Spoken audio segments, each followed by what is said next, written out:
All right. What is up, everybody? Ryan Fitzgerald here. Welcome to the Framework. Thanks for stopping by. So, Olympia wrap up. Olympia weekend is officially done.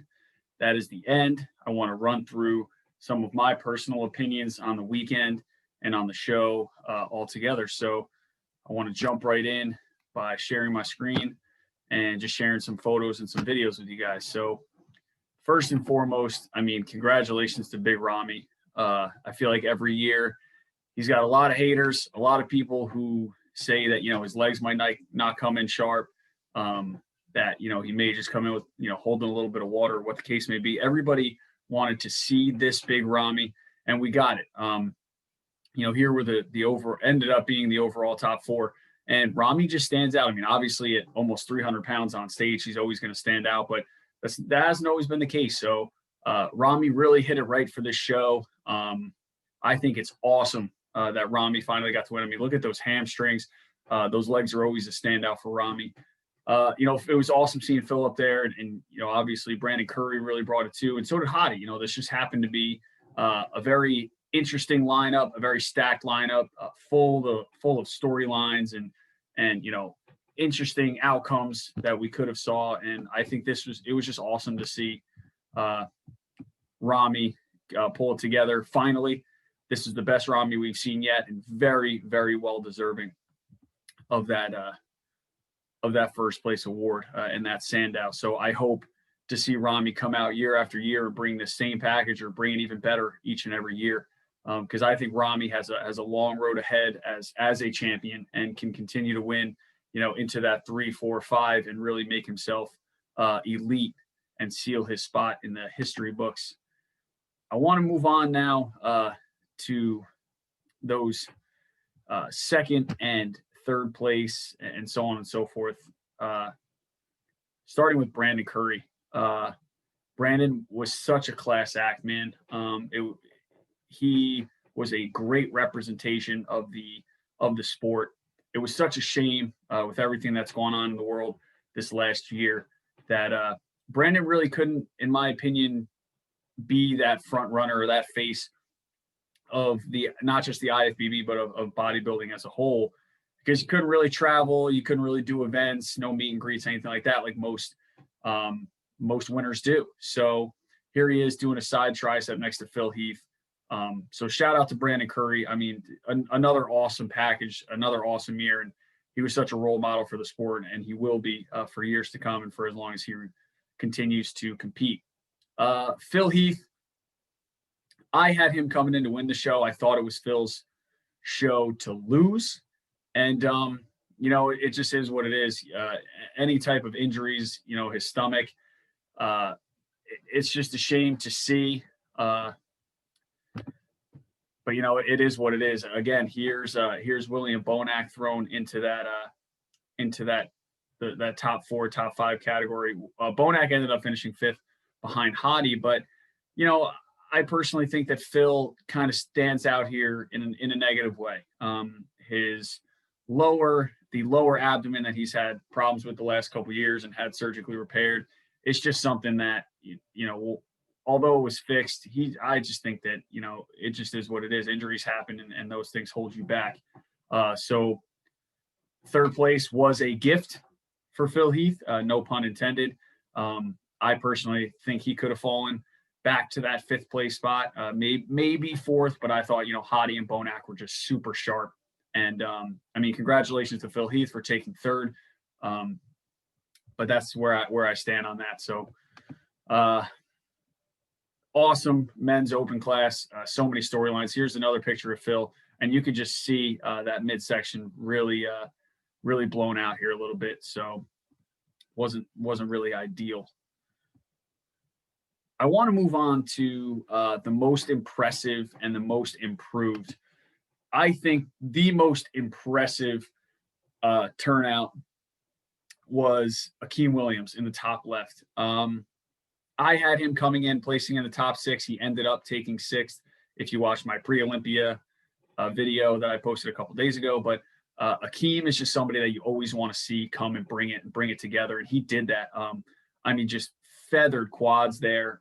Such a unique physique. I think he definitely has potential to continue to move up and push some of these, older competitors out of, the top 5 or the top 4. And really, as long as Akeem comes in sharp each and every year at each and every show, I think he's someone to look out for and a bodybuilder to be reckoned with. Moving into the most improved, and this most improved is just in a matter of a few months. Diolaviera, here's his posing routine. This I thought was a really cool video that was posted by Buys and Tries Instagram. Just wow. He ended up coming to Tampa back in August and losing to Hunter. And here he was able to beat Hunter by one spot. I believe Hunter placed eighth or ninth, and I think Ian placed 7th. Just wow, man. Another young up and comer from Canada. Ian's trouble, man. I think he has such a pretty physique. He's so hard, he's so round, so full. This guy's got so much potential, man. He's a freak in the best way possible. I'm very excited to see 2021 and beyond for Ian, and just more and more what he can bring to the table. I don't see him not improving. He's just going to keep getting better, man. And I think Ian has came into the Olympia very relaxed, whereas Tampa, he came in with a lot of pressure. So he was able to kind of, take his foot off the gas, so to speak. And not that he coasted into the Olympia, but he mentally took it easier. And I think that he came out and crushed it. And I think year after year and show after show, Ian's going to bring just a better package. That side tricep there is freaky. Every shot just gets better and better for Ian. So awesome turnout for Ian. Moving to the men's 212. How could you not be happy for Sean Clarita? Here's the guy that was the giant killer, always undersized, and he just came out and blew the doors off this show, man. There's a front relax by Sean. Most muscular. Every shot that Sean put up against these 212 guys. Kamal El-Garni came in spot on. I've always felt that a winner has to beat himself. Kamal would have had to come in off, and he didn't. So I proved myself wrong. Kamal did not come in off. Sean just blew the doors off the 212. After prejudging, a lot of people had Sean in first. A lot of people that I spoke to had Kamal in first. But like I had said in previous videos, if I woke up Monday morning or Sunday morning and you told me that Sean was the one who won the 212, I was not going to be surprised, and I'm not. That back double, every shot here for Sean was crazy. And that's, again, not to take anything away from the other 212 competitors. Just insane. Here's your top 6, which ended up being your top 6. Sean right there in the middle. Kamal to his left, your right, was number 1 and 2. George the Bull Peterson, who moved from men's classic physique into the 212. He was the most impressive, in my opinion. You see on the outsides, all the way to the left, that's Derek. Derek Lunsford ended up taking 4th in this show. He's kind of been that guy that's been molded to take this division since Flex retired from 212 or moved to open, whatever you want to say. And he just hasn't really brought that for whatever reason or whatever the case may be. Derek, in my opinion, is an open bodybuilder. This guy could be getting on stage at 240, 250 and being a top 6 guy. I'm excited to see where Derek goes from here. I think the sky's the limit for him. He has the best back in the 212 division right now. And I think, that's what really kept him in that top 5, top 4 conversation. His legs look a little undersized up there, especially in this photo. But, Derek's another one that has so much potential. There's just so many things that Derek can do in the future, especially, in my opinion, moving to open would be the best move for Derek. Ahmad Ashkenani, who took 5th, I just don't see it. It's no disrespect to Ashkenani, but every year I think that there's no real lines or real definition in his quads, which you can almost kind of see in this picture as well. great upper body, I think. Great back, but it's just not a place, it's not even in the conversation. Ahmad should probably not even be in the top 6. So that's my take on 212. I think the most impressive is definitely George Peterson. And then if you look on the far right side of this picture, you see Angel Calderon, if I'm pronouncing that right. He ended up taking 10th in the 2019 and 5th in 2020, or 6th, I believe. I'm sorry, he took 6th this year. And just wow, man, this guy is definitely another one that I can see putting himself in the top 4 next year, maybe even the top 3, depending on where some of these guys may move or how the deck shuffles into next year. But definitely most improved was Angel. I loved seeing him. He literally looks like a men's open bodybuilder who's short enough to make the 212. So, excuse me. So just awesome seeing Angel there. Moving out of the 212, I want to talk about the classic physique division. Me personally, I'm a classic physique guy. I compete. I have aspirations of competing in the classic division moving forward. This was, or in my opinion, still is the biggest rivalry in the sport of bodybuilding right now. Brianne Ansley and Chris Bumstead. Brianne talked a lot of smack coming into the show. Felt he brought his best package, his best bodybuilder package. But at the end of the day, and this proves it, this isn't a bodybuilding division. Classic physique is more about the pretty lines, a tinier waist. The vacuum pose has kind of become a staple in this division for the more successful of classic physique competitors. And it actually ended up hurting Brianne coming in with so much size. Chris can really make his physique flow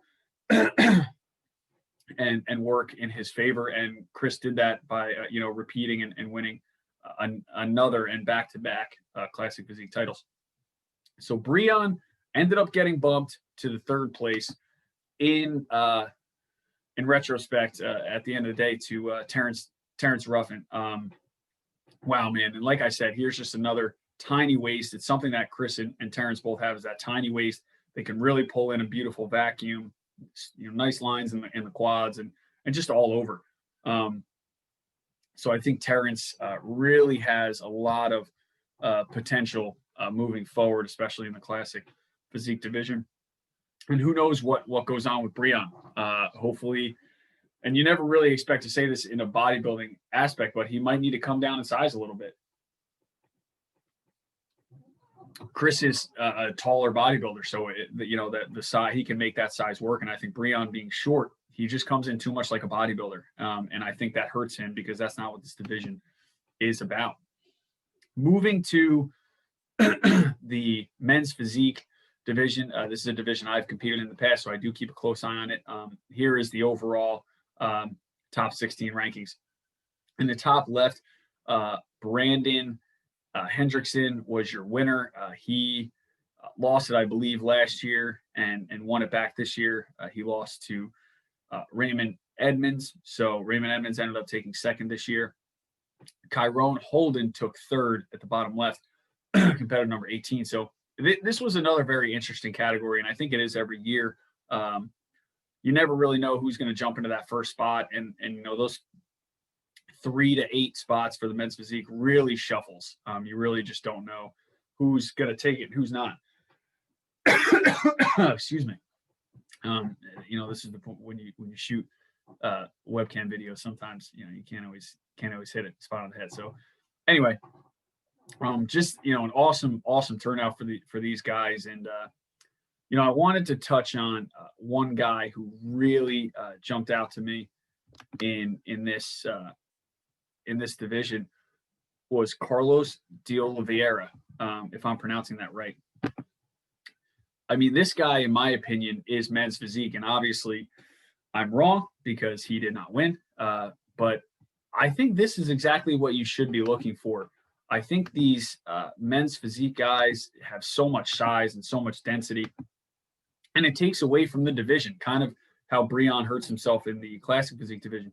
These guys are meant to be a little smaller. They're meant to have the tinier waist, more of that, I guess, more of that model look, more of that, wow, like that would be a physique I'd like to have just every day, and you look at some of these other guys and they're just so big. And I understand that's the sport of bodybuilding, but I don't think as you get into those other divisions that's the kind of physique you should want, or the judges even look for. So definitely a shout out to Carlos, because I think that Carlos has an awesome physique, and I hope he gets a little more recognition into those future shows. I just think at the end of the day, the men's physique division just has excuse me, I thought I was there. Just has so much size, and I think it hurts the integrity of the division.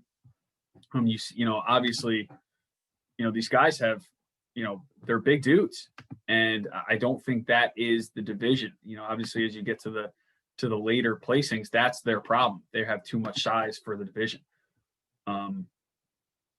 So I just think, that's something that these guys have to be mindful of moving forward. And from a fan standpoint, I think that it hurts the division. I want to talk about one last thing before we wrap this up. The fact that we're not seeing a lot of back-to-back champions in the last couple of years. Sean Roden won, and then we had Brandon. Now this year we have Rami, and even in the 212, at Flex left, and then we had Kamal, and now we have Sean. I personally think that the shuffling of the deck almost hurts the prestige of the Sandow Trophy. Not a lot of people are going to agree with that, but I feel like when you see these guys winning year after year after year, they're kind of setting the standard. And I know it's only been 3 years, and for bodybuilding, nothing happens overnight.